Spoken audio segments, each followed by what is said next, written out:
Ayan, napatunayan natin na talagang dumadami nga ang tao. Maraming salamat sa pagtugon ng aming panawagan. Lalo na yung nandito, similar itong Friday pa. Ang tagal imagine mo, Friday pa nandito na sila hanggang ngayon, dire-diretso. Oh. Senyos, mamaya abangan nyo kami dyan.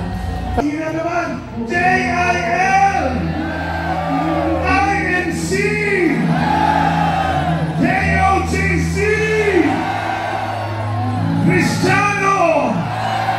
Muslim! Katoliko! PDP laban! Ano ang tawag natin sa ating lahat? Pilipino! Okay now! Parang alam nyo na kung sino, di ba? Okay, again.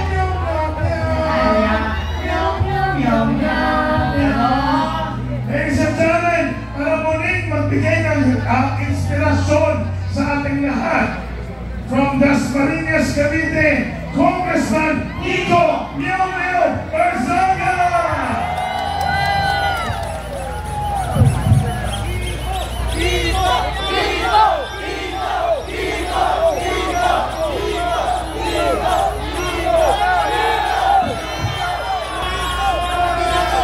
Meow! Naglaglagan na sa Malacanang si Zalito na, si Marcos at si Romualdez. Yung executive secretary nilaglag na ni Marcos, hindi na nila alam ang ginagawa nila. Pero alam naman natin, hindi talaga alam ni Marcos kung anong ginagawa niya, kaya ganito ang ekonomiya ng ating bansa. Lahat tayo sumuporta noon. Lahat tayo binigyan natin siya ng pagkakataon na baguhin ang ginawa ng pamilya niyang legacy, ng ama niya, Marcos legacy. Pero sinayang niya lang. Yung Duterte family, binigyan siya ng pagkakataon, sinuportahan siya, binigyan siya ng tiwala, at pinakulong lang niya ang dating presidente na ginawa siyang president. He imprisoned the man who trusted him and the man who gave him the faith in leading the country. So dati ang sigaw natin, BBM. Ngayon ang sigaw natin, Marcos resign! Marcos resign! Marcos resign! Marcos resign! Kasi wala lang kinabukasan ang ating bansa sa pamamalakad ni President Bongbong Marcos. Mag-resign ka na, ang dami mo nang ninakaw sa amin. Ang dami nyo nang ninakaw, ang dami nang namatay. Nagpa-party-party ka lang, na makain ka lang, natulog ka lang sa Malacanang habang binabaha at nagugutom ang iyong mga nasasakupan. Justisya para sa Pilipinas, BBM resign, Marcos resign! Marcos resign! Marcos resign! Marcos resign! Thank you everyone and God bless. Ladies and gentlemen, Congressman Kiko Miao Miao Barzaga! Ngayon mga kaibigan, para magpatuloy sa ating Virgilio Garcia. Ay, hindi pala.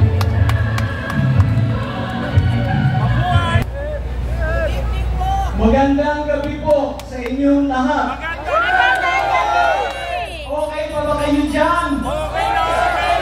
O sige, tingnan natin kung okay pa kayo. Mabuhay ang Pilipino! Mabuhay! Mabuhay ang Pilipinas! Mabuhay! Alright. Mabuhay ang Pilipino! Maraming buhaya!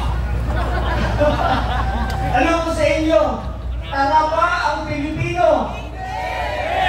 Hindi ko marinig. Tanga ba ang Pilipino? Hindi ba ang Pilipino? Tama yan. Sapagkat unang-una sasabihin ko sa inyo, tinatakot nila ang mga gustong magsalita, tinatakot nila ang mga gustong lumaban, tinakasuhan nila yung mga lumalaban para sa taong bayan, pero yung mga dapat kasuhan, kinakalong nila. Sabi ko sa mga kasamahan natin, huwag kayong matakot dahil tayong lahat may karapatang magsalita. Lahat tayo may karapatang lumaban. Lahat tayo may karapatang manindigan. Bakit tayo nandito? Para sa katotohanan, para sa pananagutan. Ako, para sa mga batang nalunod sa baha na walang laban dahil sa kasakiman.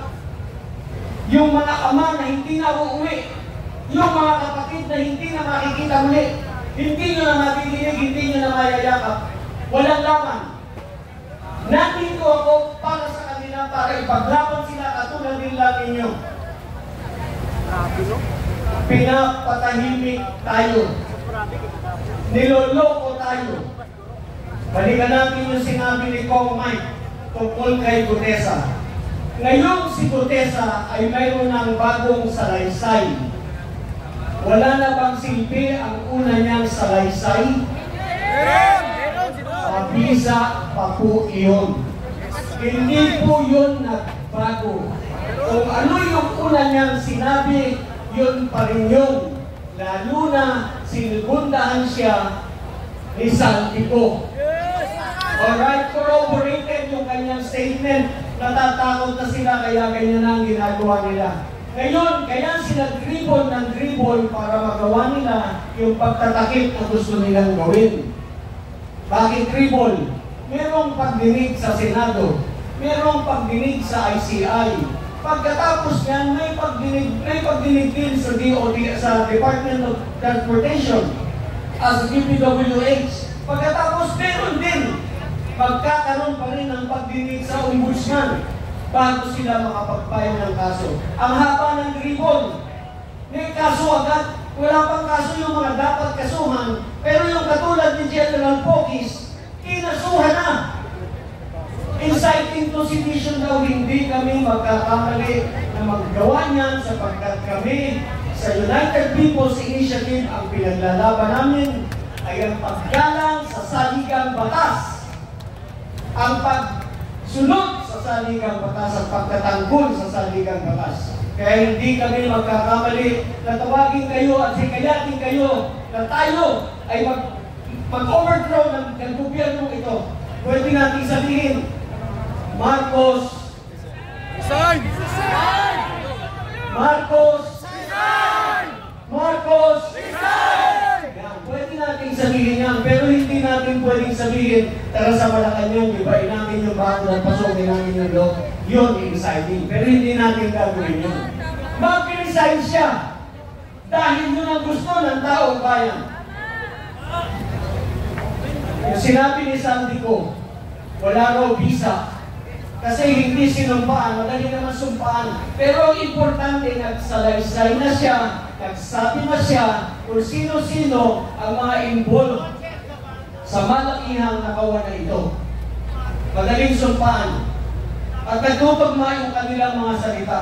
Huwag po kayong maniniwala na walang visa ang sasabihin ni Saltico dahil hindi sinumpaan, dahil wala dito kahit saan lupalong nandun. Nagsalaysay na po siya at sa lupalong niya naman kukunin yung mga data na ilahad niya sa atin kung hindi yun ang kanunuhanan. Meron pa siyang documents na pinakita. Siguro 19 or 20 pages yung kanyang attachment na pinakita. Ito ang katibayan ng lahat. Yan. At huwag po kayong mag-alala. Darating at darating ang araw, maglalahad pa po kami sa inyo ng mga susunod na mga testigo na magsasabi, magsisiwalat ng katotohanan sapagkat ang gusto natin ang kinabukasan ng ating mga anak, ng ating mga apo. Kaya tayo po manatiling gising, manatiling pukaw ang damdamin. Huwag po tayong mawawala ng pag-asa. Huwag tayong susuko. Tuloy-tuloy lamang po ang laban para sa pananagutan. Magandang gabi po! Maraming salamat, syempre. Retired General Virgilio Garcia. Ngayon mga